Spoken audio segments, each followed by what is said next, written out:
السلام علیکم dear viewers, اگر آپ نے ابھی تک ہمارا چینل الریز نالج سبسکرائب نہیں کیا تو پلیز جلدی سے سبسکرائب کریں تاکہ ہماری ہر نئی ویڈیو سب سے پہلے آپ تک پہنچ جائے۔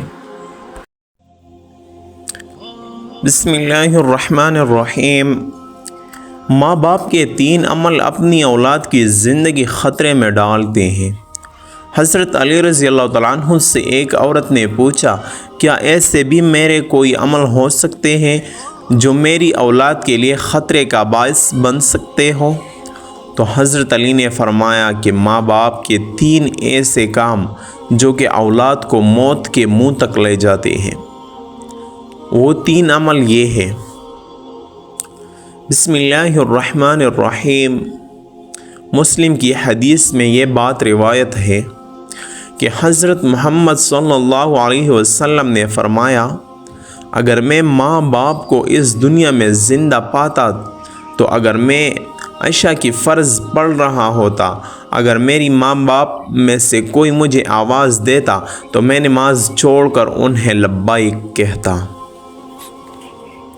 ایک دفعہ حضرت علی رضی اللہ عنہ اپنے حجرے میں موجود تھے کہ ایک بوڑھی عورت آئی اور عرض کی، اے امیر المومنین، میری 2 ہی اولادیں ہیں، ایک بیٹا اور دوسری بیٹی۔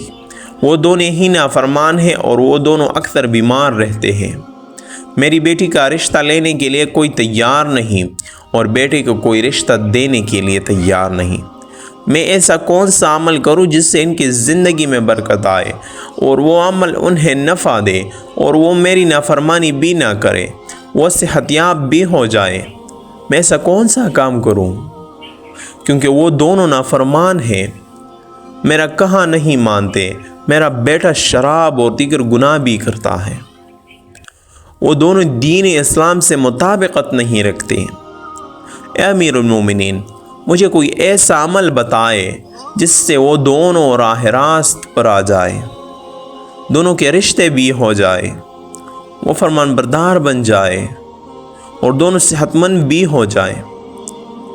حضرت علی رضی اللہ تعالیٰ عنہ نے اس عورت سے فرمایا کہ ماں باپ کے 5 ایسے گناہ جن کی سزا اولاد کو بھی ملتی ہے، وہ 5 عمل ایسے ہیں جس سے اولاد کا تعلق جڑ جاتا ہے۔ حضرت علی رضی اللہ عنہ نے فرمایا، اگر ماں باپ یہ عمل کرتے ہیں تو ان کے عملوں کی وجہ سے اولاد بھی اس جرم میں شریک کر دی جاتی ہے۔ اس خاتون نے پوچھا، وہ 5 عمل کون سے ہیں؟ حضرت علی نے فرمایا، وہ 5 عمل یہ ہیں۔ نمبر 1، جس گھر میں والدین قرآن مجید کو سمجھنے کے باوجود اس کی تلاوت نہ کریں تو ایسے والدین تو اللہ کے عذاب کے مستحق ہوتے ہیں، لیکن اس کی سزا ان کی اولاد کو بھی ملتی ہے۔ ایسے والدین کی اولاد نافرمان بے حیا ہو جاتی ہے۔ آپ اپنے گھروں میں دیکھیے کہ قرآن مجید جو کہ اللہ تعالیٰ کی آخری کتاب ہے اور محمد مصطفیٰ صلی اللہ علیہ وسلم پر نازل ہوئی، جو کہ قیامت تک کے مسلمانوں کے لیے ہدایت کا منبع ہے، لیکن افسوس کہ ہم صرف رمضان میں قرآن کو پڑھتے ہیں یا پھر جب کوئی فوتگی ہو جائے۔ قرآن مجید ہمارے گھروں میں موجود ہوتا ہے اور اس پر دھول جم جاتی ہے، مگر ہم اسے کھول کر پڑھنے کی کوشش نہیں کرتے۔ ہمیں چاہیے کہ اس مقدس کتاب کی تلاوت کریں تاکہ ہمارے گھروں میں اللہ تعالی رحمتیں اور برکتیں نازل فرماتا رہے۔ جو ماں باپ قرآن کو سمجھنے کے باوجود نہیں پڑھتے، ان کی اولادیں بے حیا اور تنگ دست ہو جاتی ہیں۔ نمبر 2، امیر المومنین حضرت علی رضی اللہ عنہ نے فرمایا، جس گھر میں ماں باپ روزانہ لڑتے ہیں اور ایک دوسرے کو گالیاں دیتے ہیں، جہاں گالیاں دی جائے وہاں شیطان ہی ڈیرے ڈالتے ہیں، فرشتے نہیں، اور شیطان ان کو ہر وقت بھڑکاتے رہتے ہیں۔ آپ خود سوچیں کہ جس گھر میں ہر وقت شیطان کا بصیرہ ہو، فرشتے وہاں نہ آئے تو ایسا گھر تو جہنم ہی ہوگا، کیونکہ فرشتے تو یہودی اور مشرکوں کے گھروں میں نہیں آتے۔ حضور نبی کریم صلی اللہ علیہ وسلم کا فرمان اقدس ہے کہ ایک دوسرے کو گالیاں دینا اسلام میں حرام ہے۔ والدین کو دیکھ کر اولاد جوان ہوتی ہے۔ جیسا طرز عمل والدین کا ہوگا اولاد بھی ویسی ہوگی۔ جن بچوں نے ساری عمر اپنے والدین کو لڑائی جھگڑا کرتے گالیاں دیتے دیکھا تو ایسی اولاد سے والدین کیسے توقع رکھ سکتے ہیں کہ ان کی اولاد فرمان بردار ہوگی؟ اس لیے حضرت علی نے فرمایا کہ ماں باپ کو چاہیے کہ دین اسلام میں بات چیت کے جو طریقے بتائے گئے ہیں ان پر عمل کرے تاکہ ان کی اولادوں کی تربیت درست طریقے سے ہو۔ اس طرح آپ کی اولاد نافرمان اور بے حیا نہیں ہوگی۔ اپنے گھروں میں نیکی کی باتیں پھیلائیں، اپنی اولاد کو نیکی کا درس دیں۔ اپنی بیٹیوں کو حضرت فاطمہ الزہرا اور حضرت عائشہ صدیقہ رضی اللہ تعالی عنہا کے واقعات بتایا کریں، ان کے طرز زندگی کے متعلق بتایا کریں تاکہ ہماری بیٹیاں باحیا اور پردہ دار رہوں۔ نمبر 3، مولا علی رضی اللہ تعالی عنہ نے فرماتے ہیں کہ ماں باپ کے بے پردگی کی وجہ سے ان کی اولادوں پر بیماریوں کا حملہ ہوتا ہے۔ حدیث صحیح بخاری میں حضرت ابو ہریرہ رضی اللہ تعالی عنہ سے روایت ہے کہ نبی کریم صلی اللہ علیہ وسلم نے فرمایا کہ پردہ عورت پر جنت واجب ہے، جبکہ بے پردہ عورت پر جہنم واجب ہے۔ جس گھر میں بے حیائی و بے پردگی ہوتی ہے تو اللہ کے فرشتے ایسے گھروں میں رہنے والوں کے لیے بد دعا کرتے ہیں، اور شیطان ایسے گھروں کو اپنا بصیرہ بنا لیتے ہیں جہاں بے پردگی عام ہو۔ اس گھر کی اولاد بے حیا، نافرمان اور غلط کاموں کا شکار ہو جاتی ہے۔ یہی نہیں بلکہ پریشانیاں اور مصیبتیں ایسی اولاد کا مقدر بنتی ہے۔ یہ ان کے والدین کے بے پردگی کی وجہ سے ہوتا ہے۔ جس گھر میں بے حیائی ہوتی ہے وہاں اللہ کی برکت و رحمت نہیں ہوتی۔ ایسے ماں باپ کی اولادیں فتنوں اور بلاؤ سے محفوظ نہیں رہ سکیں گی، کیونکہ اللہ کے فرشتے جو کہ ان فتنوں کو روکتے ہیں وہ تو اس گھر سے چلے جاتے ہیں۔ ایسی اولاد ماں باپ کی نافرمانی کرتی ہے اور ہمیشہ پریشانی میں مبتلا رہتی ہے۔ ماں باپ کو چاہیے کہ وہ پردے کا خاص خیال رکھے تاکہ ان کی اولاد بھی ان کی پیروی کرے۔ آپ نے مشاہدہ کیا ہوگا کہ آپ کے ارد گرد جو ماں باپ پردے کا خیال نہیں رکھتے تو ان کی باتیں زبان زد عام ہوتی ہیں۔ اکثر عورتیں یہ کہتی ہوئی دکھائی دیتی ہے کہ پردہ دل کا ہونا چاہیے، تو ایسی عورتوں کو اللہ کے غضب سے ڈرنا چاہیے کہ کیا ان کا دل حضرت فاطمہ الزہرا اور حضرت عائشہ رضی اللہ عنہ کے دل سے زیادہ پاک ہے؟ اگر ان کے لیے پردے کا حکم تھا تو آج کی خواتین اپنے آپ کو کس جگہ پر دیکھتی ہیں؟ ناظرین، اپنی بیٹیوں کو حضرت فاطمہ رضی اللہ عنہ کے واقعات بتائے اور انہیں بتائیں کہ ان کی رول ماڈل کون ہونی چاہیے۔ آپ کو حضرت فاطمہ الزہرا سلام اللہ علیہا کا ایک واقعہ سناتے ہیں۔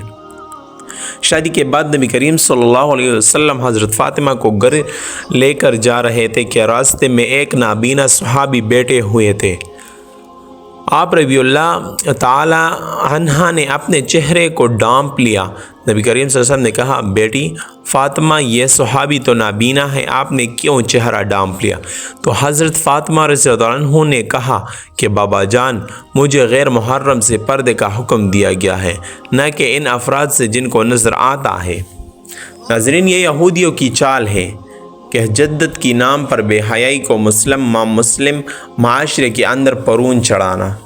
لہذا اس دور میں جتنا ہو سکے اپنی اولاد کو صحابہ کرام اور اہل بیت کی زندگیوں کے متعلق بتائیں۔ نمبر 4، حضرت علی رضی اللہ عنہ نے فرمایا کہ وہ والدین جو کہ کسی دوسرے کے اولاد کے بارے میں برا سوچتے ہو، انہیں دیکھنا چاہیے کہ اگر وہ دوسرے کی اولاد کے بارے میں برا سوچیں گے تو ان کی اولاد بھی اس برے عمل سے بچ نہیں پائیں گے۔ اللہ تعالیٰ ان کی اولادوں کے لیے بڑا کرتا ہے، کیونکہ اللہ تعالیٰ بڑی رحمان و رحیم ذات ہے۔ اللہ تعالیٰ ماں سے زیادہ اپنے بندے سے محبت کرتے ہیں۔ اگر تم کسی کی اولاد جو پریشانی میں ڈالو گے تو اللہ تعالیٰ وہی نظریہ تمہاری اولادوں پر مسلط فرما دیتے ہیں، کیونکہ جیسا کرو گے ویسا بھرو گے۔ جیسا تم دوسروں کی اولادوں کے متعلق سوچتے ہو، اللہ تعالیٰ وہی نظریہ دوسروں کے ذہن میں تمہاری اولادوں کے متعلق بنا دیتا ہے۔ جیسا تم کسی کی بیٹی کے بارے میں چاہتے ہو، اللہ تعالیٰ ویسا ہی تمہارے بیٹی کے ساتھ کرتا ہے۔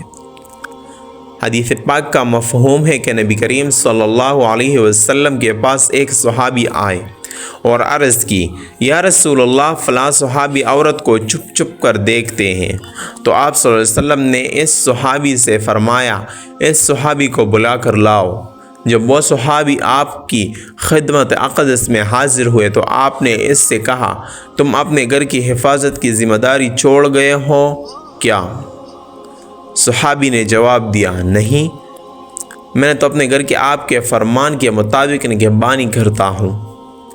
آپ صلی اللہ علیہ وسلم نے فرمایا، جاؤ گھر جا کر دیکھو کہ آپ کا گھر محفوظ بھی ہے یا نہیں۔ وہ صحابی جب گھر گیا تو دیکھا کہ اس کے گھر کی ایک دیوار گر چکی ہے۔ وہ صحابی واپس آپ صلی اللہ علیہ وسلم کی خدمت میں حاضر ہوئے اور پوچھا، یا رسول اللہ، یہ کیا معاملہ ہے؟ تو آپ صلی اللہ علیہ وسلم نے فرمایا، اگر تم کسی کی عورت کو دیکھو گے تو اللہ تعالیٰ تمہارے گھر کی دیواریں گرا دے گا۔ دوسروں کی بیٹیوں کو اپنی بیٹیاں سمجھو، ہر بہن کو اپنی بہن سمجھو، تاکہ تمہاری عزتیں بھی محفوظ رہ سکیں۔ نمبر 5، حضرت علی رضی اللہ عنہ نے فرمایا، جو ماں باپ اپنے گھر میں حلال حرام کا فرق نہ کرتے ہو، حرام وہ نہیں کہ حرام جانور کا لیا جائے یا کوئی حرام چیز کا لی جائے، یہ تو قطعاً حرام ہے۔ حرام وہ جو حلال کو حرام کر کے کھایا جاتا ہے۔ کسی دھوکہ فراڈ کر کے اس کا حق لیا جائے یا کسی غریب مسکین کا حق کا لیا جائے تو یہ بھی حرام ہے۔ اگر حرام مال بچوں کو کھلایا جائے تو اولاد نافرمان، بے حیا اور بیماریوں میں مبتلا ہو جاتی ہے۔ آج کل یہ بیماری ہمارے معاشرے میں عام ہو گئی ہے۔ حرام کھانے والے اسے حلال سمجھ کر کھا رہے ہیں۔ اللہ تعالی ہم سب کو رزق حلال کمائی کی توفیق عطا فرمائے، آمین۔ ناظرین، اگر آپ کو ہماری ویڈیو اچھی لگی ہو تو اسے لائک کریں اور مزید ایسی اسلامی ویڈیوز کے لیے ہمارے چینل کو لازمی سبسکرائب کریں۔ شکریہ۔